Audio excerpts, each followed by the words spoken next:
compassionate mental health and treatment of patients that would be um, committed in an asylum in the 1800s and treated brutally. They started to walk the streets in Utica, more or less. Now, there were all these fringe groups out in at that time in the 1800s trying to make sense of communities, and idealistic, utopian, you know, better than the federal government kind of situation, as it, you know, the Union was assimilating, and the Civil War was just breaking down, and, you know, what are we going to do with all these people? What kind of people are who? And you're crazy, you're not crazy, and we have a right to, you know, to berate you and your children for generations because we think you're the wrong lineage. We had Native American Indians and things like that were indigenous that don't, you know, to our area, and we had to come up with an excuse why we took their land.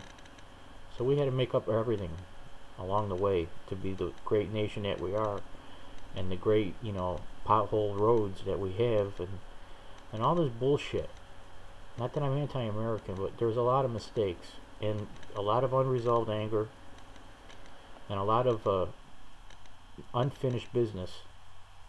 You know, I was reading, on a side note, the Evel Knievel biography. Guitar guy, or not the guitar, the motorcycle guy, Evel Knievel. You know, he was Butte, Montana, comes from, and you know, the Wild West. You know, and you know, it basically what it brought to my, what it relates to me is, in the book it was clearly outlined how he was raised to be rough and ready and brawling, and, you know, and the kind of people he lived with, and you know, they held grudges. They called people out on the street. The law didn't exactly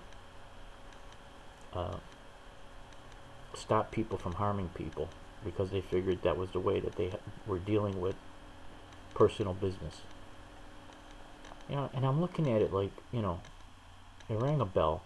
I mean, it committed, in my mind, the sense that Evel Knievel, you know, the guy, had a lot of nuts and a lot of heart to do what he did, stand out like he did, and take the abuse and the punishment for the glory and the acclaim, and took so much risk to do it, right? He didn't give a damn.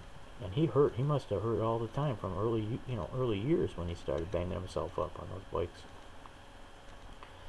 But he kept doing it, and I'm thinking, man, what kind of a drive is that? It's almost sick, right?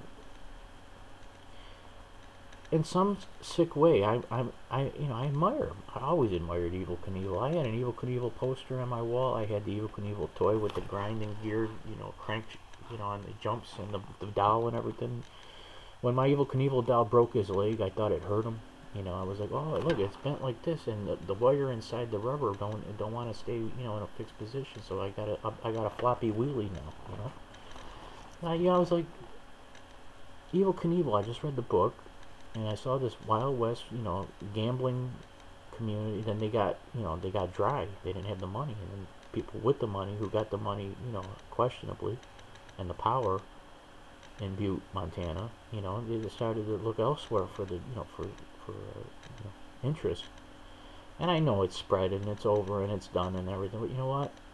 It just makes me think of social issues. That's what it amounted to. And this 40-year-old guy, who was alive as a little boy, but while he was making posters and doing these things, I used to go to the car shows and wrestling in the 70s and the 80s, you know, and see the posters in the hall, you know, and go, wow, I want to buy that poster. Because it was cool. Because Evel Knievel stood for something. He looked good. That, to a kid, man, at least a kid like me, in the family I had, you know, I had the nuts to want to know an Evel Knievel. You know what I mean? I liked them. I liked sharks, and I liked dinosaurs, and I liked Evel Knievel, and I liked Kiss. And I had all the records and all the posters and the tattoos when Kiss Alive 2 first came out. I was drumming 100,000 years on my practice pad. You know, what was that, 78? The trailer park in Frankfurt. Bono's trailer, was it Joe Bono's trailer park in Frankfurt, New York, or Schuyler, New York. Those are the best years of my life. We were out in the woods, running through clay patties and everything, and fields, and outside all the time.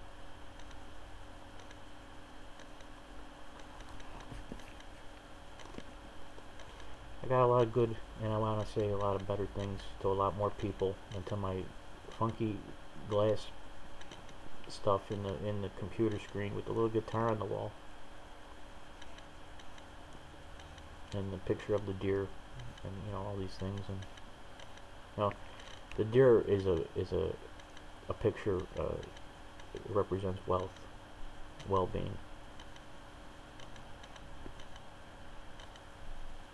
It's funny the kind of people who eat them.